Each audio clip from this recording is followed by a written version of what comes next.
আবার বিশ্বনবী বললেন, ইন্নাল মুকসিতিনা ইনদাল্লাহি আলা মানাবিরা মিন নূর আন ইয়ামিনির রহমান। কিয়ামতের দিন যারা ন্যায় পরায়ণ হিসেবে আল্লাহর সামনে দাঁড়াবে, কিয়ামতের দিন রব্বুল আলামিন তার আরশের ডান দিকে ওই ন্যায় পরায়ণ লোকদের জন্য আরশের ডান দিকে একটা নূরের মিম্বারে তাদেরকে বসার সুযোগ করে দিবে।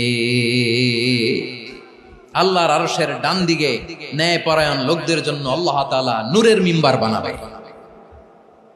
চারটে কেন কথা মনে করেছেন? আল আদাল, জাস্টিস, ইন্নাল্লাহা ইয়া'মুরু বিল আদল। আল্লাহ তাআলা এই আদালতের নির্দেশনা দেন, সুবিচার, সুশাসন। প্রিয় ভাইয়েরা, এটা আমরা বাংলাদেশে চাই কি চাই না? এই যে অরাজকতা, এই যে অন্যায়, এই যে জুলুম, এই যে ইনকনসিস্টেন্সি, সমাজের অসঙ্গতির প্রধান কারণ জাস্টিস নাই, সুবিচার নাই, সুশাসন নাই। শেষবারের মতো আওয়াজ করে বলেন তো, আমরা বাংলাদেশে আদল চাই কি চাই না? তাহলে প্রথম নির্দেশনা শেষ, আল্লাহ তাআলা তোমাদেরকে আদলের আদেশ দেন। এরপরে আল্লাহ বললেন, আমি তোমাদেরকে ইহসানের আদেশ দেই। ইন্নাল্লাহা ইয়া'মুরু বিল আদলি ওয়াল ইহসান। আমি তোমাদেরকে যেমনি আদলের নির্দেশনা দেই, তেমনি ভাবে তোমাদেরকে ইহসানের নির্দেশনা দেই। ইহসান, আওয়াজ করে সবাই বলেন তো ইহসান।